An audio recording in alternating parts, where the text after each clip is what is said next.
here on this Wednesday afternoon at 2.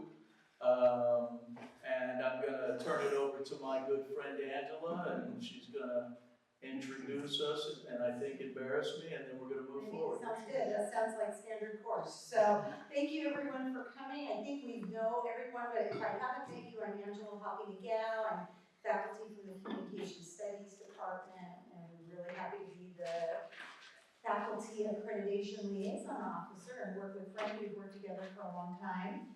And you know, kind of interesting, I decided to look it up because I like to look everything up, and I wondered, when did we start accrediting community colleges here in California? And I don't know if anybody knows, but I will tell you, it was in 1966 was when they first started them, way before I was born. How about you, Frank? There it is. I was wetting my diaper. Possibly sucking my thumb. All right, Frank, I'm sorry. But you know, based on those numbers, our colleges, this will be our 9th accreditation cycle. Pretty amazing that we're here and going through this now. And you know, we've come a far way, and when you start to read our document and see we began in 1955 with 193 students, 13 of whom went on to earn AA degrees within 2 years, to today having over 30,000 students and over 9,000 students receiving degrees and certificates. Last year, you see that we've grown tremendously, and accreditation is not just a study of what we do, it's an acknowledgement of what we do well. And so why does it matter for us? And we really appreciate you all being here, because that shows us that you're acknowledging that it matters to all of us in our community. But the really important reasons, number one, is that it ensures academic quality and institutional effectiveness. We want to make sure we're doing what we're supposed to be doing and that we're doing it well. It helps us confirm our degrees and credentials are trusted and transferable for our students. Our students know that they can count on us for our degrees and certificates, mattering for them in their pursuit of higher education and careers. It allows students to access federal financial aid. This is a really big deal. And it helps support continuous improvement across our institution. So the accreditation cycle, and as Angela said, it assures our students, community, and partners that Cerritos College meets rigorous standards and quality and effectiveness. To do this, we go through a evaluation by our accreditor, ACCJC, every 7 years, and I will tell you that it doesn't seem like 7 years ago the last time we did this. It seems much shorter than that. The process is threefold. It starts with a self-evaluation, which is what we've been working on since the summer. Institutional self-evaluation report, ICER. It then goes to a peer review. That is a team of faculty and administrators from other colleges that review our report. And then they draw conclusions based on that report, whether we're meeting the standards that we say we are, and then they submit that to the commission, and the commission takes action. We read reports constantly. Angela and I, the accreditation committee, are looking at these reports to see what schools are being fully accredited, what schools are being partially accredited, what schools are on probation, and what are the problems. So we're doing our best to stay on top of this. We were last affirmed in 2022, and our ICER is due August 1st, 2026. And I will tell you, and Chad Green is in the room with us, and he has been the editor. And I will tell you that if someone held a gun to our head right now and said you have to submit it, we could submit it and feel good about it. He has done a great job. Angela has done a great job. The writers for each of the writing teams have provided us with excellent drafts. So we're in very good shape at this point, but we still need input from from all of you so that that document can be even better moving forward.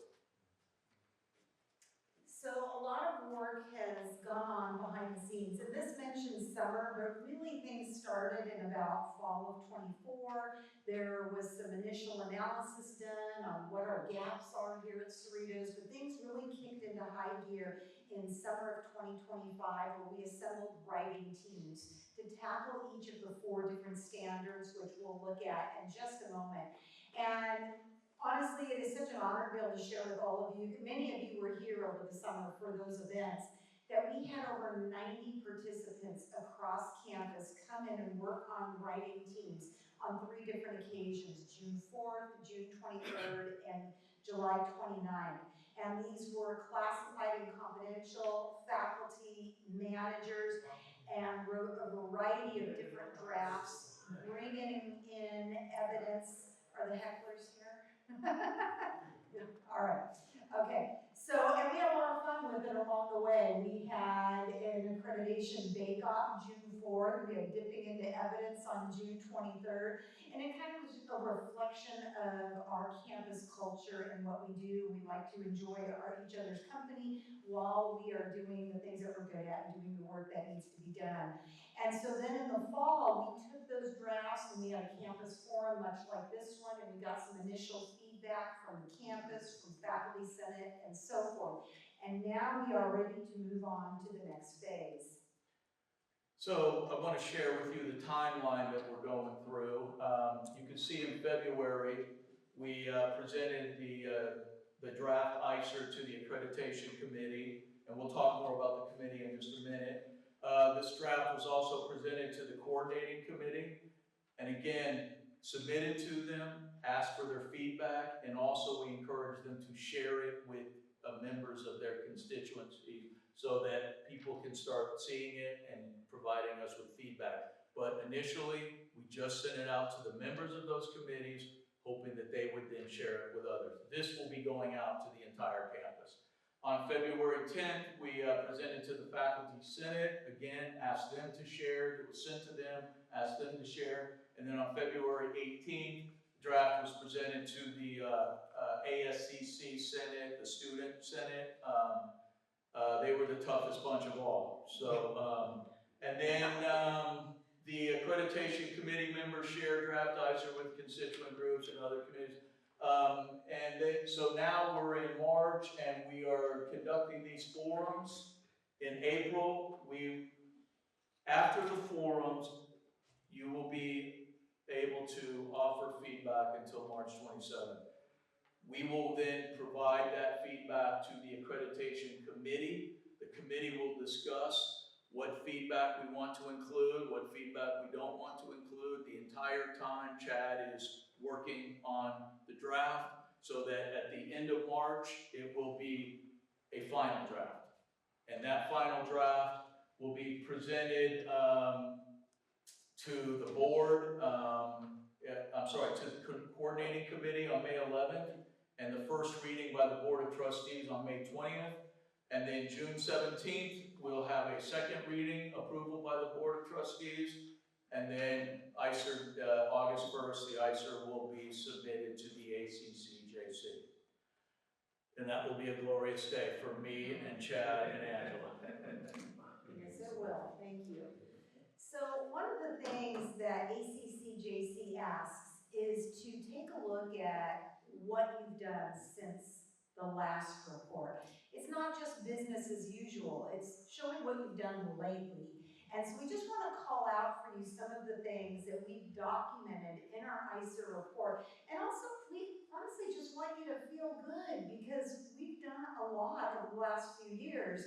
And there might be some things that you know of that are good work that's been done that you might leave us some feedback on and say, don't forget to mention this or this. But let's call out some things. Our Student First Framework, our new college really master plan for higher education and the goals we want to achieve here, including graduating 50% or more of our students in 5 years or less. Our campus improvements, which are so exciting to see when we walk around, everything from the native garden to our new administration building to the clean energy upgrades that we're seeing all across campus. We've got to call out how we have transformed data on this campus. Everything from building of our new data dashboards to having our data coaches. We're really making data accessible, usable, and we are using it to make interventions to help students succeed. We have seen dramatic growth in our dual enrollment program, which has been really exciting. One other great feature has been the creation of our Falcon's Nest and our clear basic needs support for our students. Since the last 7 years, we have created our learning and career pathways, our 8 different pathways for students to help them clarify the path, get on the right path, and succeed on that path. Then we also have created our success team. Students on each of the LCPs are supported by a success team made up of deans and counselors, Falcon's Nest interns, data coaches, general faculty reps, success coaches, all there to help serve our students. We have developed program maps for all of our associate degrees for transfer and for 80% of our certificates. And we have implemented Program Mapper, and we are getting ready for Program Mapper 2.0, which will be updated this summer. We have implemented regular substantive interaction certification, which was implemented last semester, and we're continuing on with it this semester. This is one of these hot ticket items that about 50% of the California community colleges going through accreditation are getting warnings about RSI, and so we're trying to do everything we possibly can to be prepared for that going forward. In fact, you're going to start hearing more because we are going to be having an RSI raffle coming soon. We created a Senate Committee on Artificial Intelligence Teaching and Education, really exciting to stay on the forefront of changes in artificial intelligence. We implemented simple syllabus as a way to document our SLOs, our student learning outcomes, to have a mechanism for reporting and to provide information to students that is accessible. And we have had widespread OER ZTC faculty-led innovation. We currently have over 60 faculty open education resource zero textbook cost classes that were developed, and through the latest procedure, we just approved another 50 faculty projects, meaning that more and more students will have access to free cost education. They won't have to pay for materials. So these are just some of the things. I bet some of you are going, wait, you didn't mention my project. So if that came across your mind, you email us and let us know so we can get it in there. Frank? So here are the 4 standards, and I will tell you that this is a new set of standards. Now, these 4 have remained the same for the last 25 years.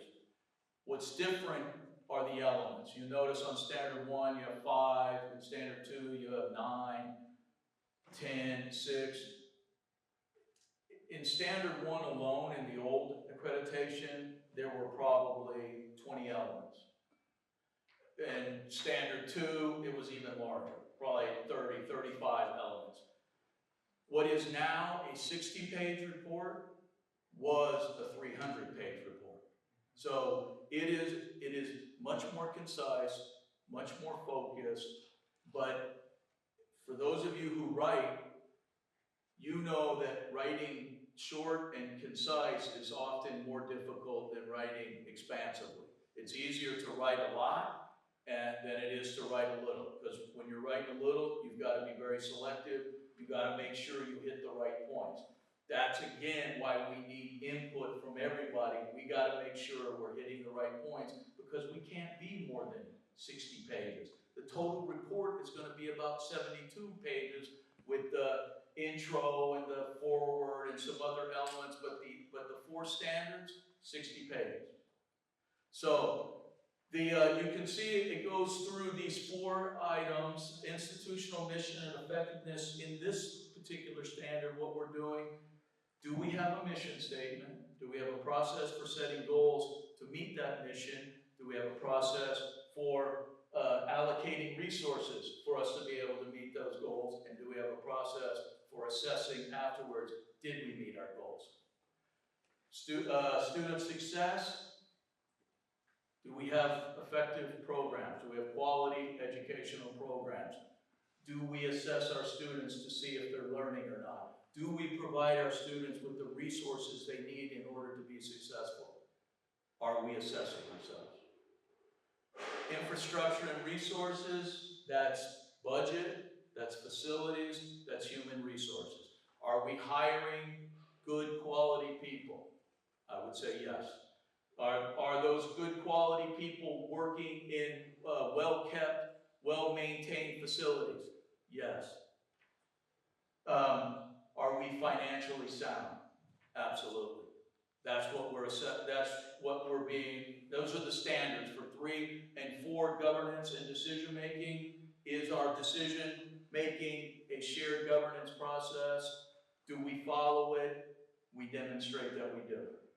So, through this report, we address each one of these standards, but this is not a glowy picture of we are a perfect school. We tell them what we're doing wrong, we tell them what we're doing right, but then we also identify the places where we need to improve and what we are doing to improve. And that's just as important, and they emphasize that. Don't paint us a rosy picture. There's no place on earth that's perfect, so please don't. When people try to tell you they're perfect, there's a problem. So we are identifying the places where we want to improve and how we're working to improve. So if there are things that we have left out that we're doing well, we want to hear about it. If there's things that you feel we need to improve upon, we haven't included, we want to hear about it. So a lot of this process has been guided by our accreditation committee, and we have a wonderful accreditation committee. Frank will tell you about the members in just a moment. We meet monthly, and this committee oversees the whole process of the accreditation self-evaluation. And the committee, we just wanted to overview for you what the process and what the goals are for this committee. Some of you heard this every month, right, Michelle? You hear it every month, we go over it. So what does the committee do? We monitor the college's accreditation processes, including the preparation of the college's institutional self-evaluation and other reports required by ACCJC. So first, we monitor the college's progress in addressing the standards. So literally every month when we meet with the committee, they are reading all of the documents. They're going through everything, making sure that we're hitting the benchmarks, that we're staying on time, that we're doing what we're supposed to do. Second, they help prepare the annual report on the college's progress and in meeting the accreditation standards, and we set agenda for activities regarding accreditation. For example, the forums, the summer writing workshops, the collection of feedback. All of this comes with feedback from this committee. We also recruit committee and subcommittee co-chairs and members. For example, this year we added a new member, Janet Mitchell-Lambert, because she is the coordinator, distance education coordinator, and with a big RSI element this year, we thought she would be a great addition. We also monitor trends and practices on issues within the committee's scope, and we communicate them to the college. So when in January the ACCJC released their newest reports, Julie sent them out to us, and we all started looking what happened at other colleges, what happened at Bakersfield, what happened at Yuba, and we, right away we looked to RSI, everybody is getting written up for RSI, and it's very vague. They will say less than 85% of the online classes surveyed met the threshold for regular substantive interaction with students. And so we are really trying to do everything we can, and we've gotten partnerships from Faculty Senate, our faculty union, all to support recertification and DE for RSI. And it is interesting, Yuba College, their evaluation team was a little bit more direct. They said only 50% of their classes passed RSI. And so we know that that is a really big trend. We also know a big trend is that anytime you make a claim in the document, you gotta back it up. So if we say we have an improved procedure for unit planning, we need to show what it is and why it's improved.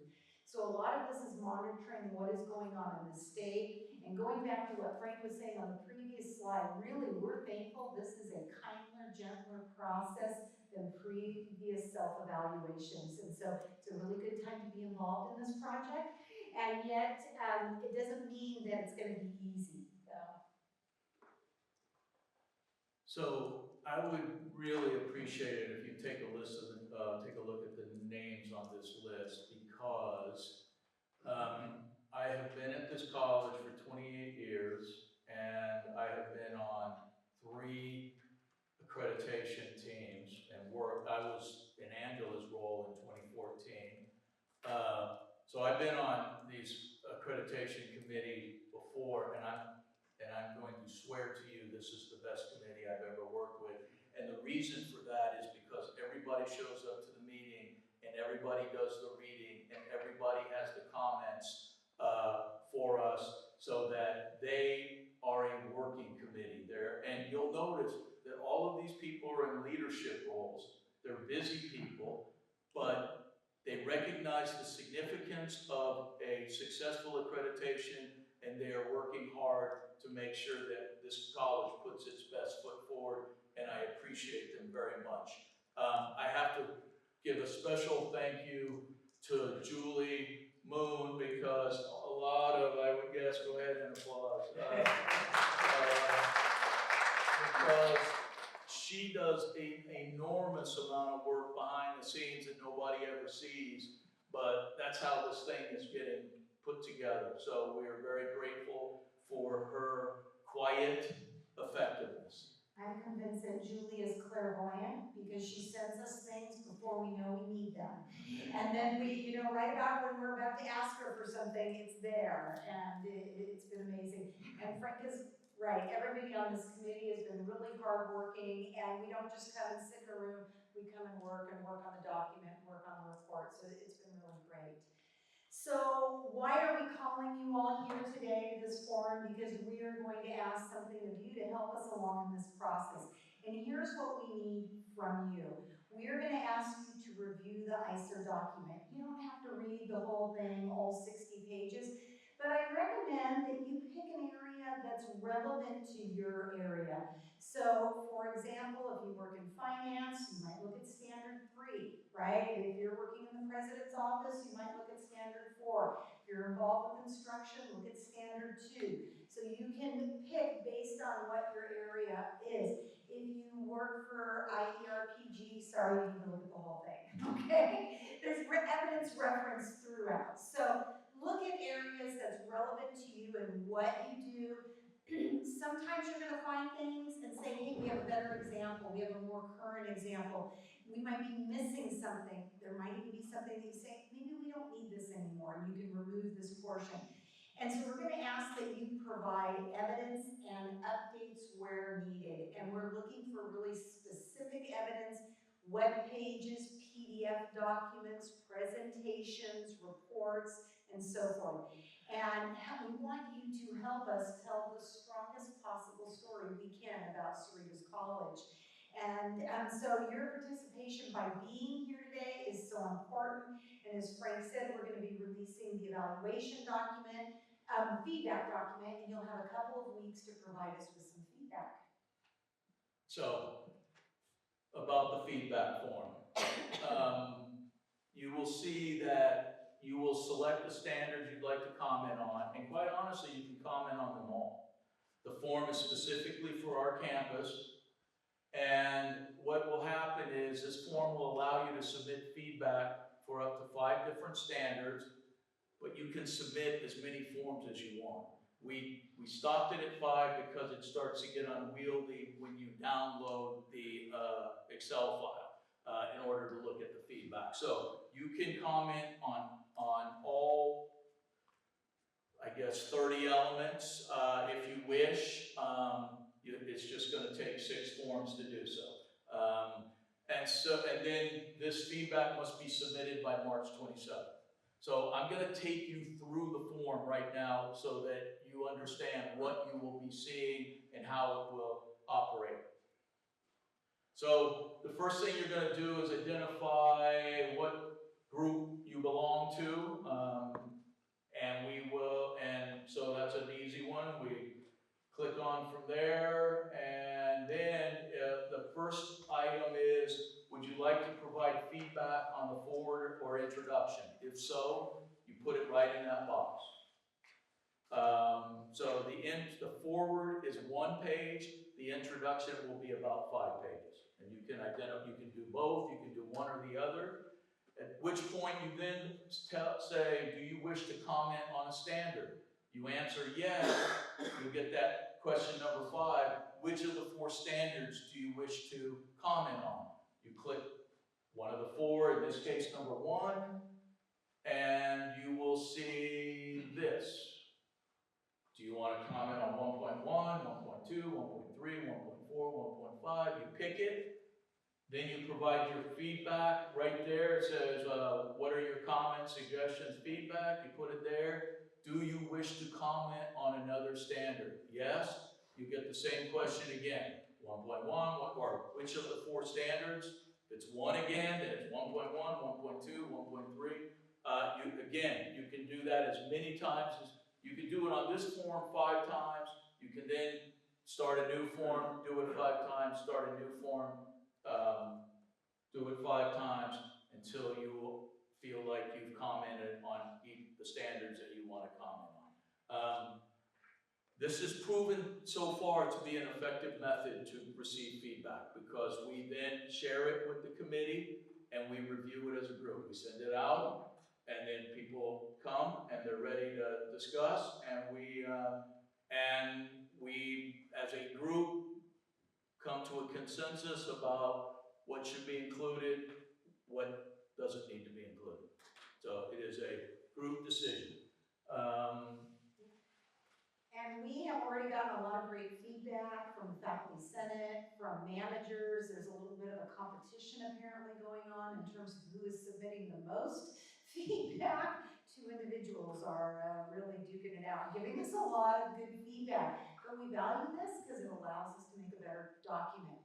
So the presentation, this draft ICER, and the link to the feedback form will be emailed to the campus on March 5th. And then it will close on March 27th, so that will give you 2 weeks to provide any feedback that you would like to submit.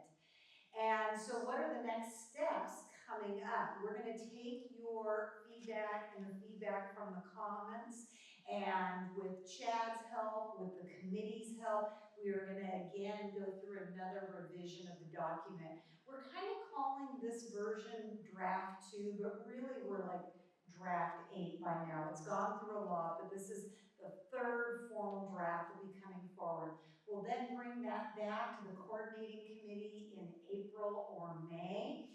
Following that, we will be formally presenting it to the Board of Trustees for approval in May or June, anticipating an approval in June or July. And then on August 1st, we'll take a big sigh of relief and hand the document off to the evaluation team. So we have the cycle laid out, and the big thing that you need to know right now is just to get your feedback in, your comments, your questions by March 27th. And one thing that I just want to assure you is if you read something and you're like, this doesn't make sense to me, or we could do something better, let us know. We want this document to be really approachable, easy to understand, and with the knowledge that not all of our evaluation team will necessarily be from California colleges. They can be from colleges outside of the state where they might have different terminology and so forth. So we want to make sure that everything is easy to read and to process. So given that, we just wanted to call out and circle back to our writing teams. And we told you we had over 90 participants who put together the first draft of this document.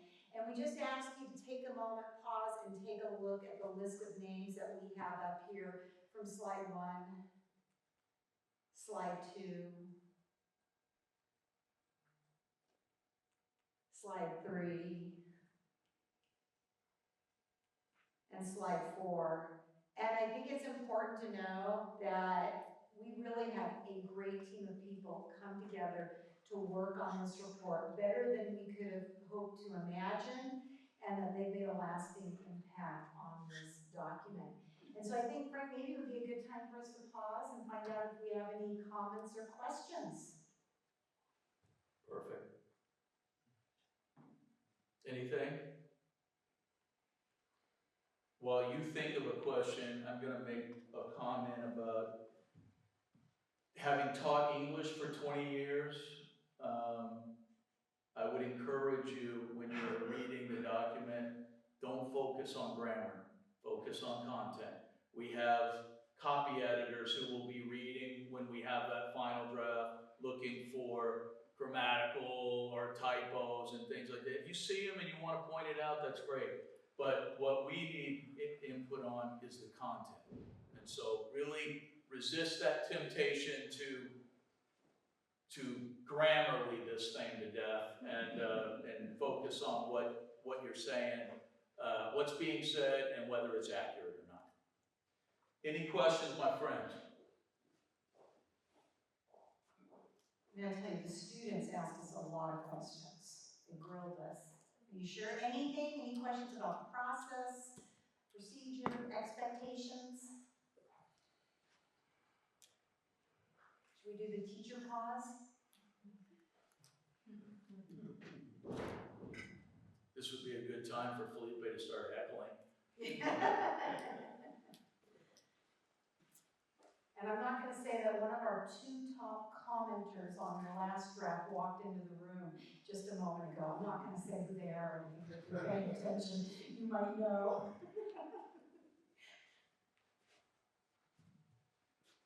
All right, my friends, well, thank you very much for...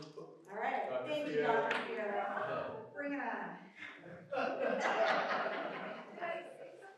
I got the same look when I was in class, the very last second, so they dismissed all the class. No, I just want to thank you both for leading this initiative.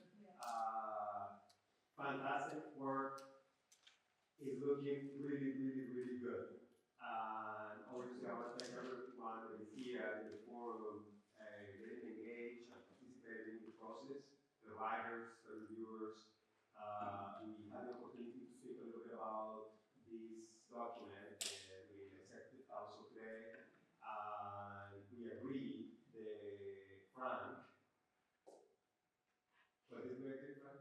I think you agreed that I was being annoying. Is what I... Yes, but we meant it in a really good way. Yeah. I think probably took out of the conversation that Frank was annoying, but no, what we really took out of the conversation is the process is going better than it has been in a very long time. Like, we all agree that you guys are doing a fantastic job, the document looks great, the reminders have been incredibly helpful for all of us, and we just need to rally to get us to the finish line with the little pieces that we know are our pain points traditionally. But we're in incredibly good shape, so don't lose the momentum. Like my grandma used to tell me, after I did everything right, but in the last minute it started slowing down. She said, "En la puerta del horno se quema el pan." Like, right before you take the bread out of the oven, you can still burn it. So make sure you finish the process correctly all the way, but everything is going great, so thank you. Well, thank you. Thank you, Dr. Fiera. So everybody with us, in honor of Dr. Fiera's grandmother, let's not burn the bread. Right?